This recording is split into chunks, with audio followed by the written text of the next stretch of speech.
Soy el profesor Benito Codina del Departamento de Didáctica e Investigación Educativa de la Universidad de La Laguna, en Tenerife, Islas Canarias. También soy especialista en rehabilitación de personas con discapacidad visual. Voy a hablarles acerca de los requisitos para las habilidades de desplazamiento de los niños deficientes visuales. En concreto, les voy a hablar de las habilidades perceptivas visuales. Bien, hay que tener presente que muchos de los niños a los que podamos atender que padezcan una discapacidad visual van a tener un resto visual útil. Eso supone que dentro de lo que serían sus limitaciones van a tener la posibilidad de aprovechar al máximo esa eficiencia visual, la búsqueda del mayor aprovechamiento posible de su resto visual.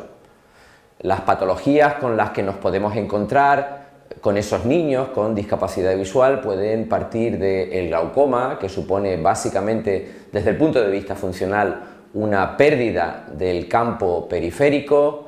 Podemos encontrarnos con otras patologías tales como la retinitis pigmentosa o pigmentaria, que supone al contrario una pérdida más profunda del campo visual también periférico, con un campo visual central muy limitado. Nos podemos encontrar con la presencia de diabetes y por lo tanto una retinopatía que puede generar la presencia de escotomas, de manchas a lo largo del propio campo visual, que además fluctúan en función de que se produzcan o no una serie de derrames en la propia retina. Hay otras patologías como pudiera ser las cataratas, que genera esencialmente una pérdida de agudeza grave visual acompañada de otra serie de limitaciones tales como puede ser el deslumbramiento, la pérdida de la percepción de figura-fondo.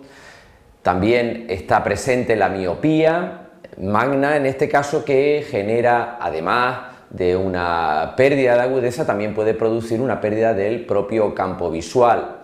En definitiva, esas habilidades visuales básicas habrá que trabajarlas de cara a mejorar las habilidades funcionales y entre ellas, evidentemente, las de desplazamiento. Al contrario de lo que ocurre con las personas adultas, ese desarrollo de las habilidades visuales tiene que pasar, en primer lugar, por una serie de elementos que son la base, el sedimento de la eficiencia visual posterior. El primer paso es la conciencia visual. Cuando hablamos de conciencia visual nos estamos refiriendo a una habilidad que le permite al niño o a la niña atender o ser consciente de un objeto. Eso supone ser capaz de detectar su movimiento y fijar la mirada en él. Evidentemente estamos hablando de tres aspectos. En primer lugar, la existencia del objeto, por lo tanto supone una habilidad de fijación. En segundo lugar, el movimiento, por lo tanto una habilidad de seguimiento, y todo ello con el mantenimiento de la mirada hacia ese objeto, hacia ese elemento que les ha llamado la atención. Ese es un primer paso a la hora de trabajar la eficiencia visual con estos niños con discapacidad visual. Evidentemente, a la hora de trabajar esta serie de aspectos relativos a la conciencia visual hay que buscar elementos, objetos que sean de características distintivas, que a partir de ahí podamos pasar a representaciones de los objetos, por lo tanto con carácter bidimensional, a través de figuras representadas o de escenas descriptivas de distintas situaciones y de acciones que correspondan a su nivel de desarrollo, para pasar en último por movimiento de objetos y de personas, que conlleva una serie de habilidades tales como el rastreo, el seguimiento de mayor complejidad. Aspectos claves dentro de este desarrollo está también el de la iluminación, la búsqueda de cuál es el tipo de iluminación más idóneo para ese menor. Evidentemente, la forma más sencilla es colocarle dentro de una fuente luminosa y ver en qué medida la disposición de dicha fuente facilita la detección de ese objeto, de ese elemento que visualmente él pueda percibir. También es importante trabajar la exploración.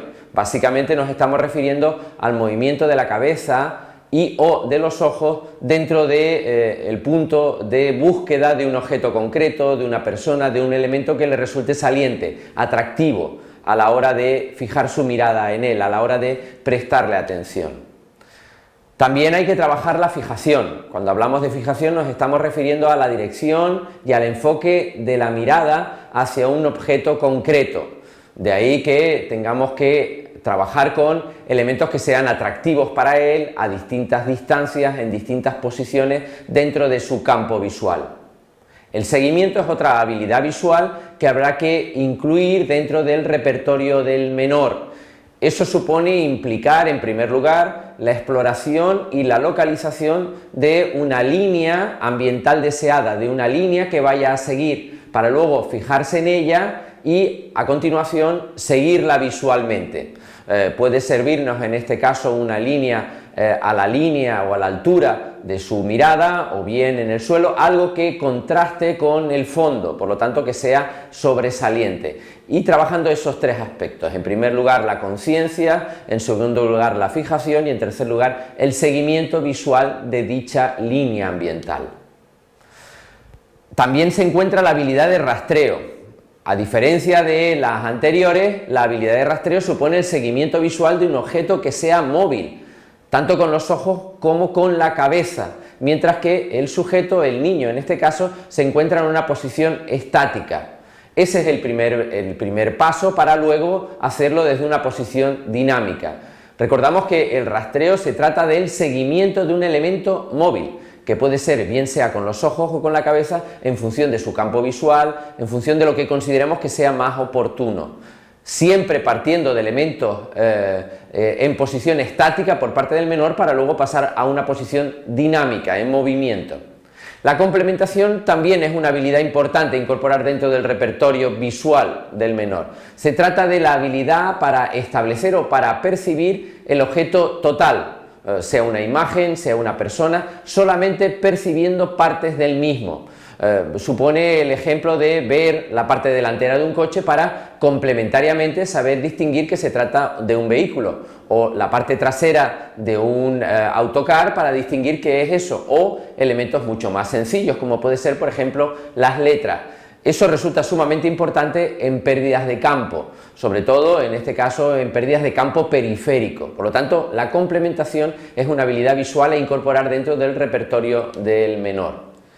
Bien, hay variables que son importantes y que tenemos que considerar a la hora de determinar la efectividad en el uso de la baja visión de estos niños y niñas. Las esenciales que quisiera resaltar son, en primer lugar, y no por ello la más importante, la motivación para usar la visión. Por lo tanto, tenemos que estimularle, tiene que resultar atractivo su uso. Por lo tanto, hay que buscar elementos que sean a su vez atractivos para ese menor y que le inciten a emplear su visión. También la aptitud general por parte del menor y la capacidad de razonamiento abstracto, elementos tales como la complementación que antes citábamos va a influir en gran medida de otras capacidades o a través de otras capacidades, como puede ser la capacidad de análisis, la capacidad de síntesis y la capacidad de razonamiento. La personalidad, el autoconcepto, la actitud, por lo tanto estamos hablando en este caso del interés, de la motivación y consiguientemente de la búsqueda, del empleo de todos los recursos de los que dispone ese menor, y en este caso estamos hablando de habilidades visuales.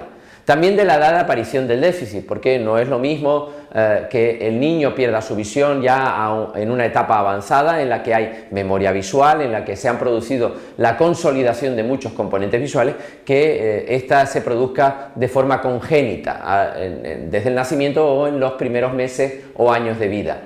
También la edad del inicio de la intervención. Cuanto antes intervengamos, más fácil que estas habilidades visuales citadas, hemos hablado de la conciencia, de la fijación, del seguimiento, del rastreo, se incorporen dentro de su repertorio. También del tipo y grado de corrección de la ayuda óptica prescrita. Cuanto menor sea el campo visual, más difícil será detectar elementos lejanos. Cuanto mayor sea este, será más sencillo. También dependerá del tipo de campo visual, si es central o es periférico. Esos considerandos hay que tenerlos presentes a la hora de trabajar cada uno de los componentes visuales que hemos citado. También la etiología. Antes vimos a través de unas imágenes los efectos que produce cada una de las patologías visuales.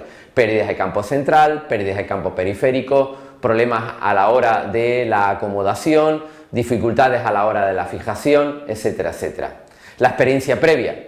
He comentado la incidencia que puede tener la edad de aparición del déficit y con eso la existencia de memoria visual. Eso facilitará todas las habilidades visuales que hemos ido incorporando porque existirán dentro de la experiencia previa del menor. Y por último, la estructura familiar. En este caso, los intereses, las actitudes de la familia, la motivación, la cooperación, en este caso la coterapéutica por parte de la familia va a resultar absolutamente imprescindible porque van a reforzar aquellos aprendizajes que nosotros trabajemos en el aula o bien en el entorno de la rehabilitación visual del menor. Estos considerando, desde luego, van a condicionar no tanto las habilidades, sino cómo se van a ir incorporando dentro del repertorio del menor. Muchísimas gracias.